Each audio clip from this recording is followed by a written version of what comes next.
Today, our guest, Ron Reich, breaks down why understanding fear in people not wanting to work is critical to getting them to work.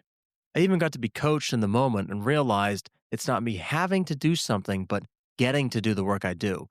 What a powerful way to state work in that manner. Let's roll right into today's show. All right, everyone. Welcome to the Work Sucks, But I Like It podcast. Today, I got a cool guest. His name is Ron Reich. He's got over 30 years of experience with leadership development and coaching. So, Ron, welcome to the show. Thanks, Anthony. It's good to be here.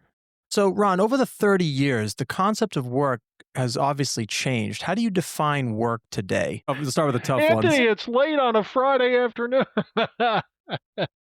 You know what? To define work, and truly, off the top of my head, what's just popping into my head, making a contribution. Again, making a contribution to an organization, making a contribution to society, and making a difference is what I'll say. No, that's excellent. So one of the things that I was kind of, looking up on your profile here on Podmatch, by the way, that's how we met, is on Podmatch.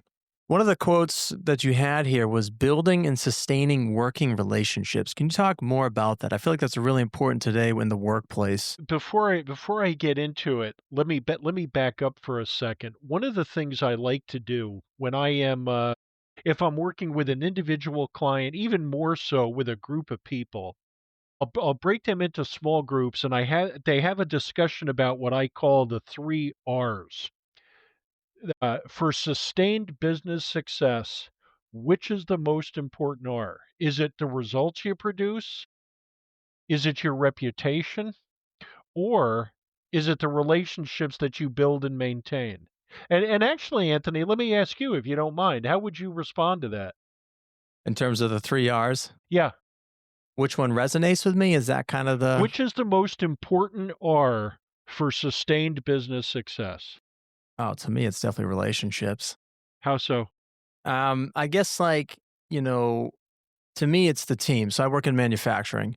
And, without relationships with the people, with the customers, there is no process. I mean, I can say all the things I want in a procedure, and the results come as the result to me of a team. So, and that's function or a byproduct of the relationships that you make. Yeah, and I mean, number one, I agree with that. That's me. Equally as important, though, the discussion that we always have revolves around you can't have any of them without the others. You just can't. If I can be the nicest guy in the world, and oh, Anthony, I'll help you. I'll do anything for you. I'll cover for you. You had more waste this week more scrap than you should have. Whatever. Except if I'm doing that all the time because all I care about is our relationship, what kind of results are we going to get? Mm. So, Ron, walk us through how we recognize which one we need to, I guess, work on. They're all equally as important. And I mean, I think to answer that, Anthony, interestingly, the one thing I always ask people about or talk to people about is when you think about a good, solid work relationship, what does that look like, feel like, sound like? And for you? I mean, for me, it's kind of having a psychologically safe space, right? So creating the atmosphere where people can, make decisions. And even if there's, I'll call failures or immediate feedback is the kind of phrase I've been using, people feel okay, right? To talk about them. They admit to them. That's right. That's exactly right. And I mean, that is such a big part of work. So often, my experience has been when people think about relationships or work relationships, oh, I need to find out Anthony's hobbies, what he likes to do, and okay, fine, yeah, okay, now let's get to work. And all of that is important. And my point simply is there's research behind this, and it's very, very clear. The better you know your colleagues, both personally and professionally, the more effectively you will work with them. And I think, so and again, where I'm going with the whole thing, my point is from a work relationship, I want to know, Anthony, what are your strengths? What are your limitations? What do you want to do? What are your goals? What are you after here? What's important to you? What's your family like? And, just all of these other things. Because when we blend all that together, if you make a mistake or if I make a mistake, whatever it might be, it's going to be a heck of a lot easier to talk about. And in that psychologically safe space that you mentioned. So in the 30 years, you must have come across someone, Ron, that's like kind of been a challenge to overcome in sense of like convincing them the importance of getting to know the person. Cause I hear the saying sometimes it's like, oh, I don't need to make friends at work. We're just working. How Mhm. did you overcome that? How do you still overcome that? It's not, it's not easy because I know for a fact too, the only person I can change is me. And one of the a boss that I had for quite a few years in the pharmaceutical industry, Joe was just not a real strong believer in talking about personal stuff. And it made for I don't wanna say a difficult relationship because that's not fair to him. Still in all, had he been more willing to talk about just stuff, it would have made such a difference. I mean, Anthony, I still remember, I haven't thought of this in quite a while. When I first started there, somehow, some way, I knew he loved tennis. And at the time, I was a pretty big tennis fan too. The US Open was taking place at the time, and we both used to get into work pretty early. So I got in, I had gotten myself a cup of coffee. I walked by his office, and this was like maybe 7:30, whatever. Nobody else was in. And I was like, "Joe, did you see the match last night?" "I'm busy." And instantly I was like, "Okay." And again, thinking about that psychologically safe space where it's like immediate, a note to self, be careful with this guy. You don't want to you don't want to bring the personal things into it. And I'm not trying to say he was a jerk because that's not true. Still in all, it would have been a lot more we all could have been more effective, I believe, if we had had stronger personal relationships. So what's your take on like the culture today then with organizations, especially in a go society of like if you're not doing work, you're perceived as well not doing work and it's not effective. And I think what you're kind of implying is like we have to take time out of the day to do the work of getting to know the person because in turn that will help us with the actual work. How do you navigate that? That's kind of a tricky. That's that's where one of the biggest things for me, if any organization really, really wants to do that, it has to start at the top. It has to start at the top. And I have a client out in Indianapolis who has bought into this, who was has we've been working together for approaching 2 years now. We've implemented a formal culture and we're getting there. We've made wonderful, wonderful progress. And one of the things that was so sad yesterday, I called my contact and he had canceled a couple of calls we had, which is unlike him. And again, I was like, okay, and he's like, we're in an uproar here. There's a lot going on. I get him on the phone, and they're a small company. They're only about 100 people. And I don't want to use the guy's name just in case anybody could ever make a connection here. And he was like, the head of one of our groups has pancreatic cancer. And I was like, okay. Anyway, and again, my point is simply, he was talking to me about everything they're doing for him. He said, anything we can do, take all the time you need, of course. And, we're helping with his family. We're helping with all of these different things. And that's the human aspect. Instead of, gee, I'm really sorry. Let us know when you won't be in. And, oh, how are we going to replace this guy?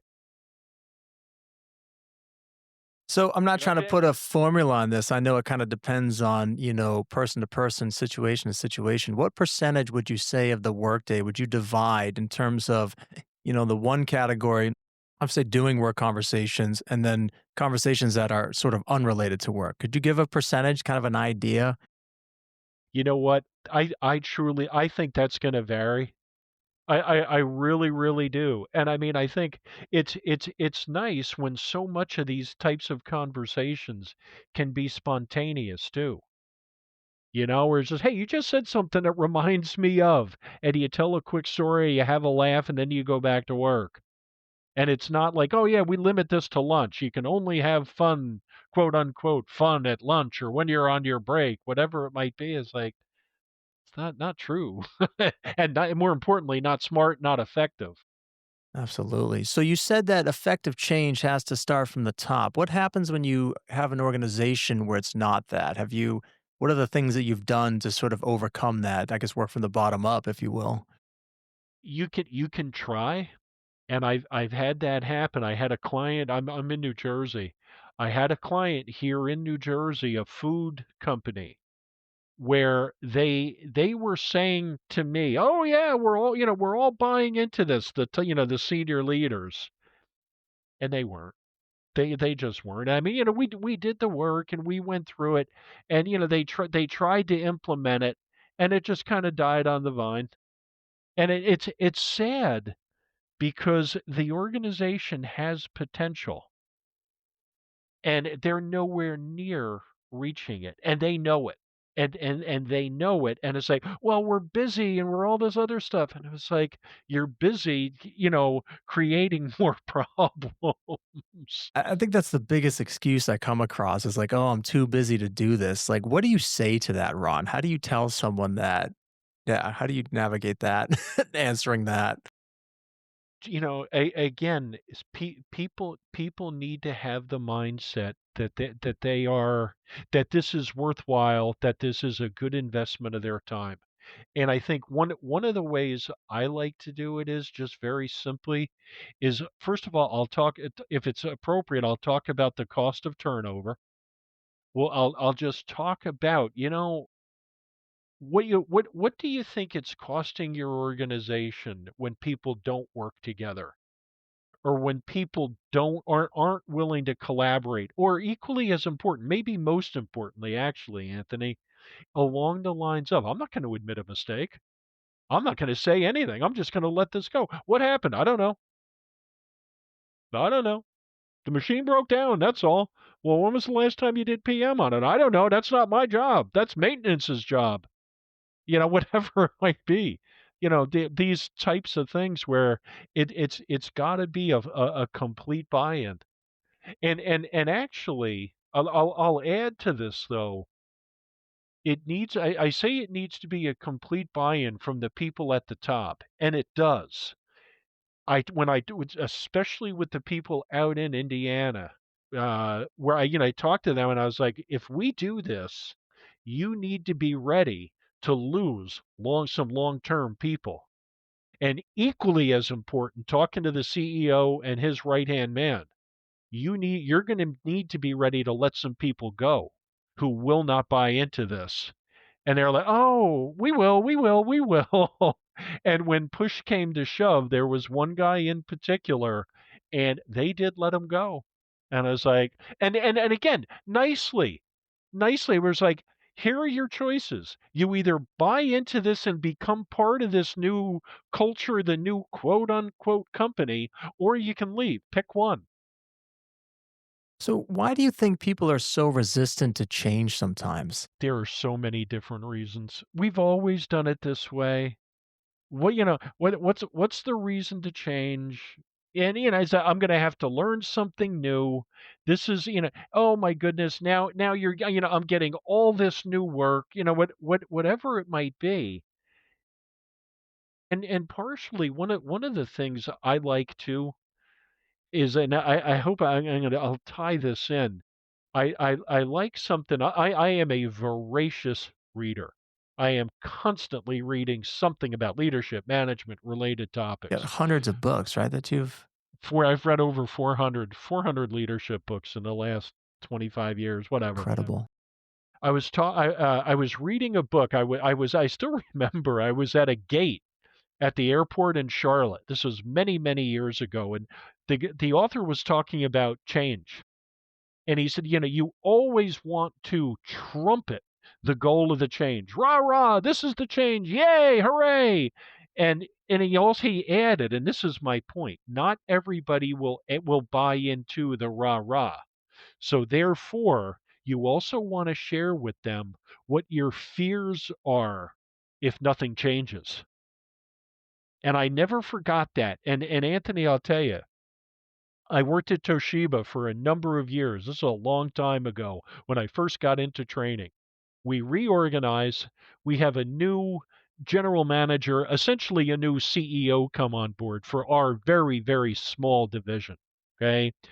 Brian's mantra, the new CEO, double market share in 4 years.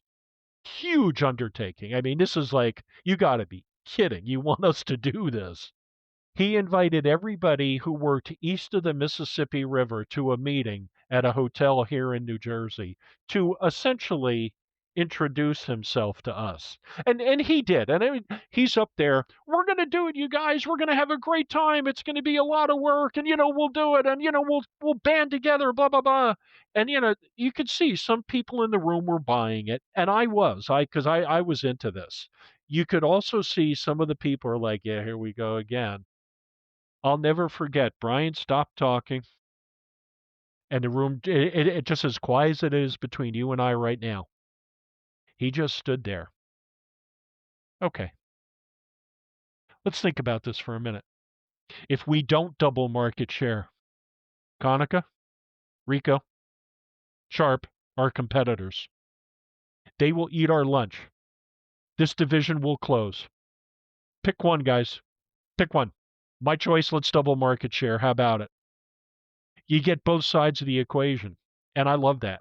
I absolutely love that.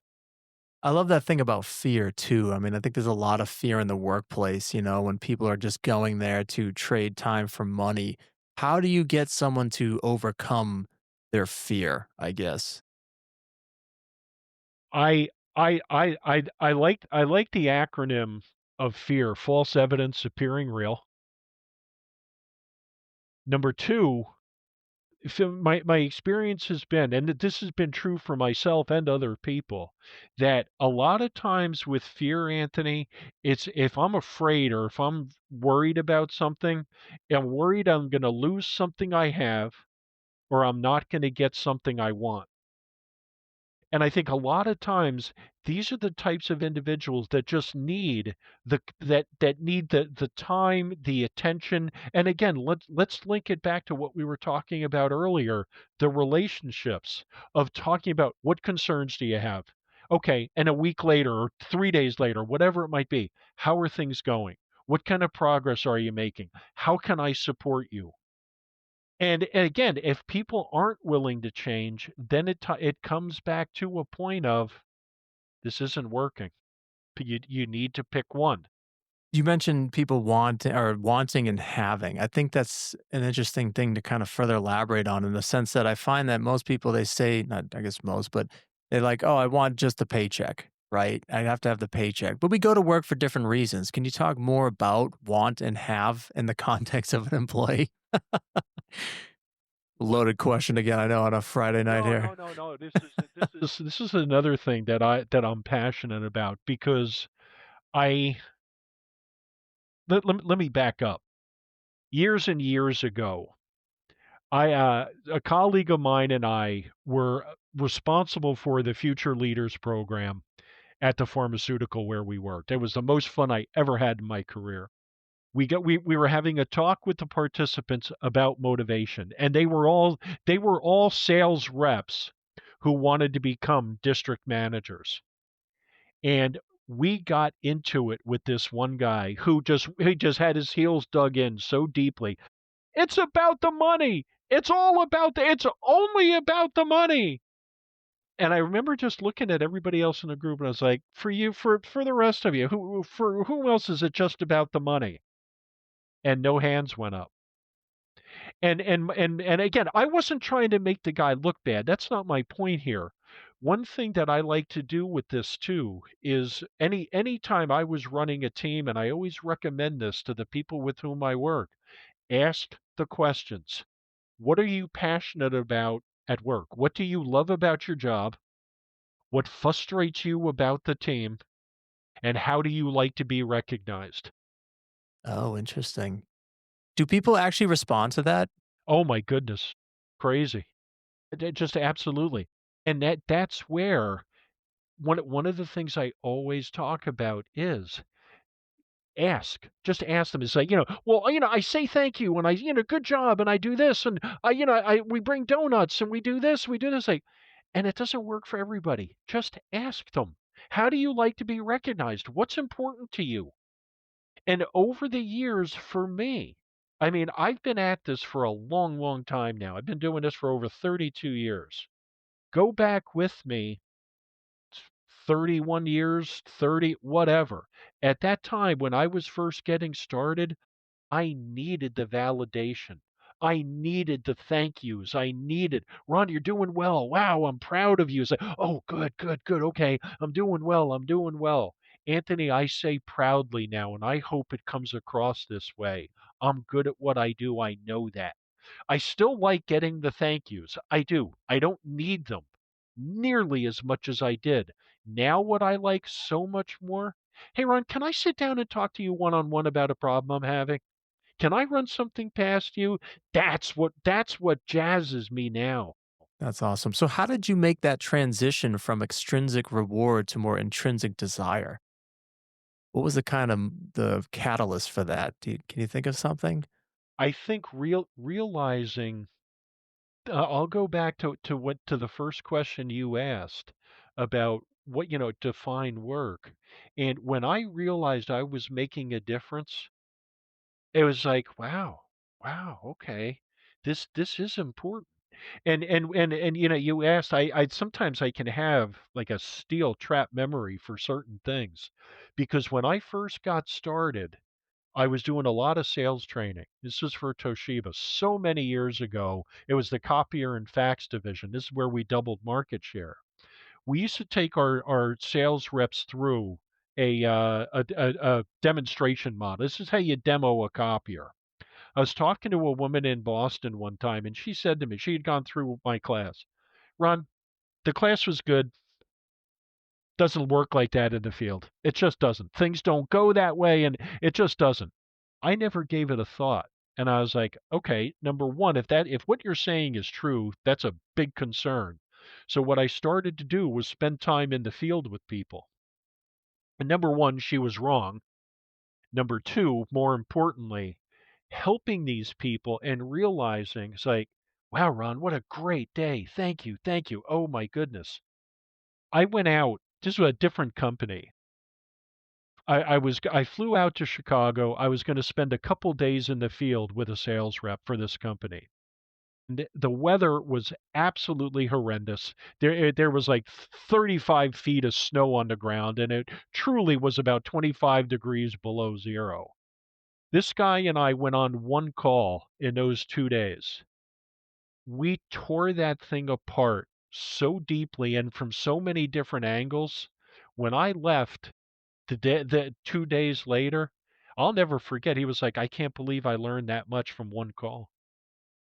And I was like, "Yeah, that's how it works." And again, point being, we make a difference as long as people want us to make a difference. That's awesome. So this is the Work Sucks, but I Like It podcast. So walk us through, Ron, what currently, relatively speaking, sucks about your work, and what are you doing to kind of not make it suck?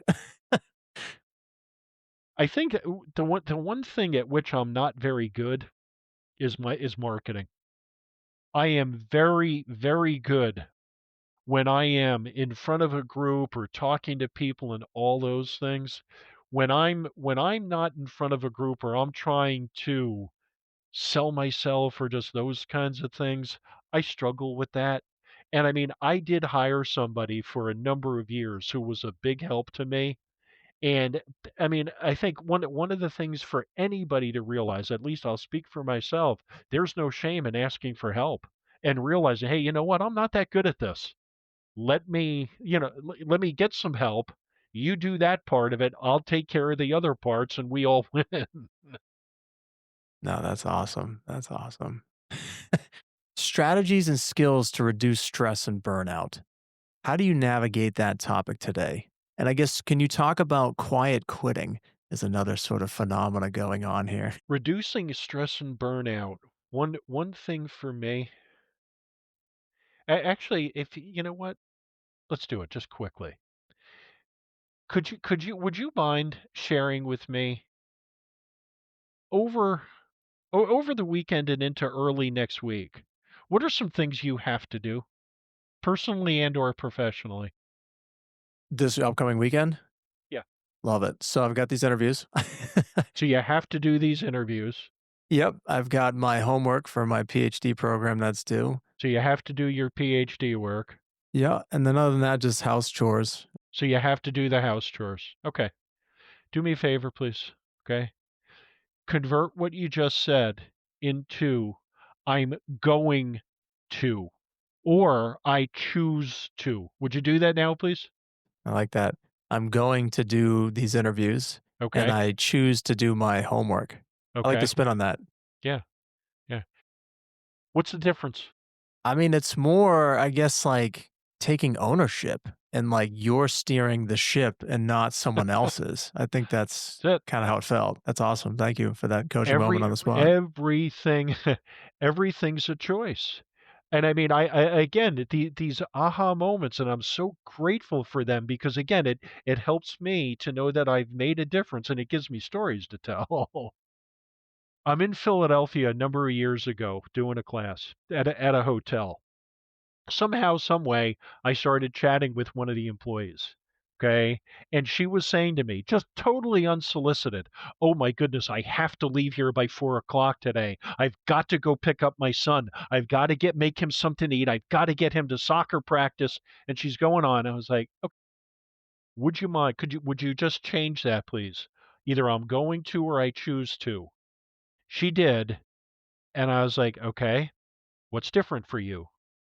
And she's looking at me and she was like, "My stress. My stress is just so much lower." And I was like, "For what reason?" She goes, "Because I'm realizing these are my choices. I'm a single parent. I love that kid more than anything in the world, and I would do anything for him." And I was like, "That's right. You don't have to do anything. You don't have to leave here. You don't have to take him to soccer practice. You don't have, son, go play video games. Do this, do that. I'm too busy." Everything's a choice. Everything's a choice. And I mean, I could go into it even more because I'm a big believer in Stephen Covey's work in the 7 Habits. And from habit 3, just using your time most effectively, you need to schedule your priorities. Just schedule your priorities, then prioritize your schedule. And which ideally leads to more balance. No, I love that. Wasn't that where he talked about sharpening the axe?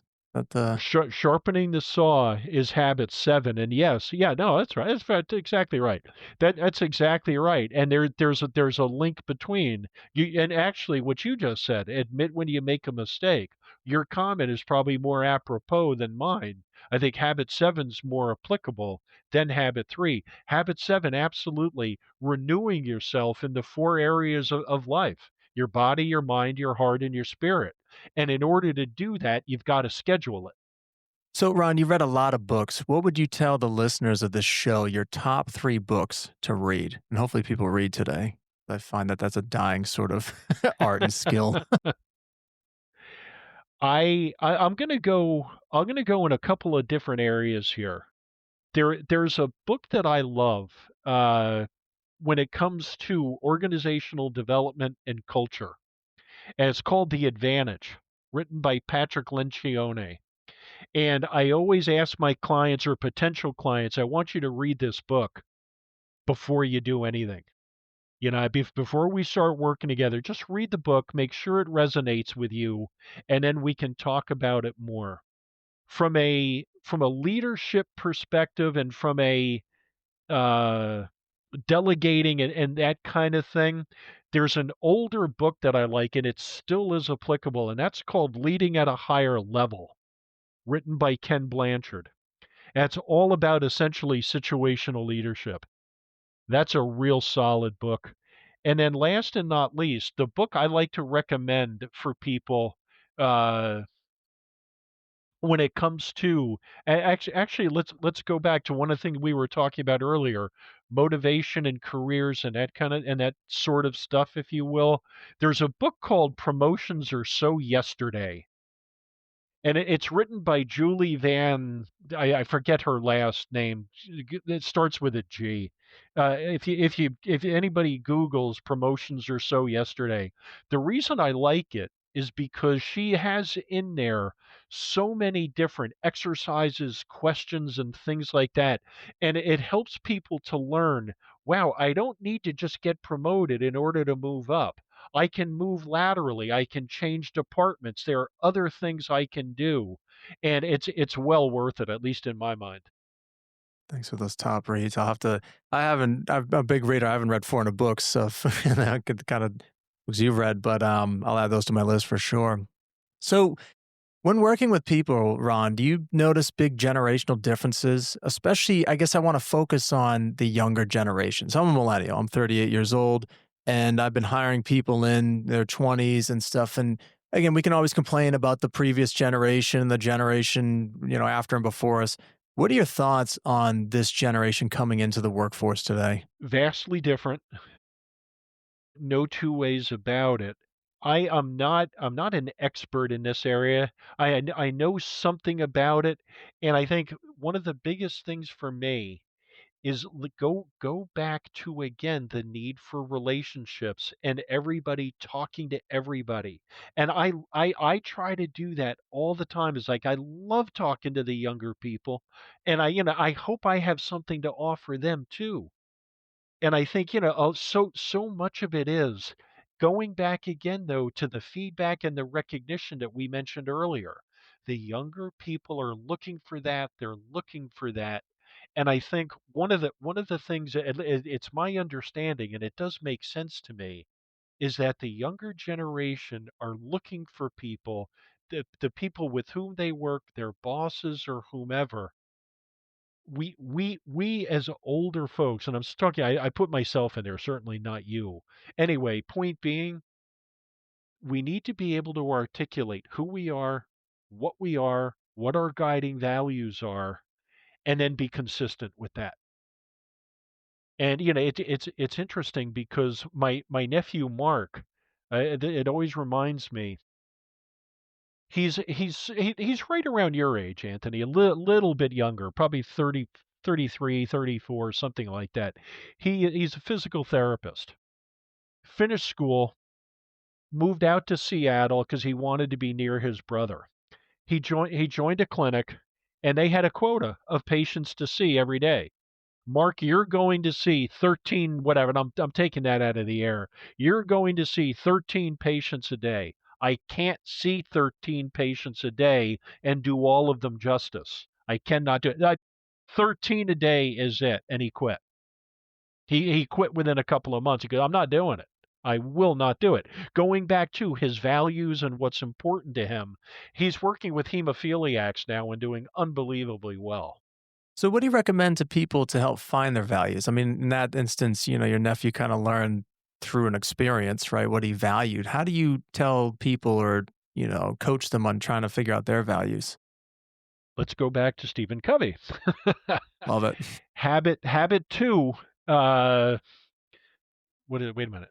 Be proactive. And I'm not gonna remember it, and it doesn't matter. My point is simply mission statement. Writing a personal mission statement and within that mission statement to find out what your values are, and I love this. Think about people you admire. Jot down 3, 4, 5 people you admire, and it can be anybody, anybody. It can be parents, friends, teachers, bosses, authors, sports figures, anybody, and then jot down what you admire about them.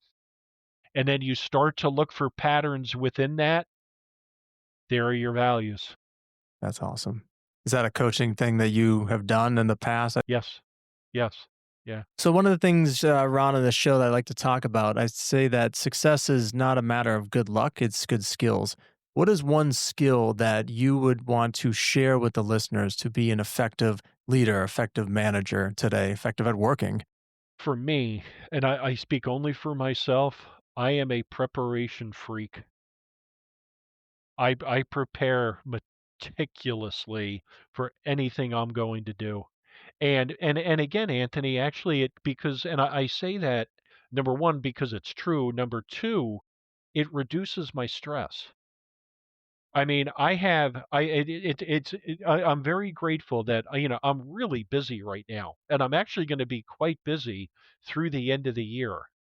And I already have all of my slides done. I already have all of my flip charts done for everything that I'm going to be doing through the end of the year. And I don't have to worry about it. All I need to do when the time comes, go up to my office or go up to the 3rd floor where I have them stored, just pick up the appropriate flip chart and I'm ready to go. And I mean, I'm reviewing material well before a session. I'm reviewing my notes well before I'm meeting with a client, because if something goes haywire and I don't have time to review, then I'm going to be stressed. I'm not going to do my client justice, and we all lose.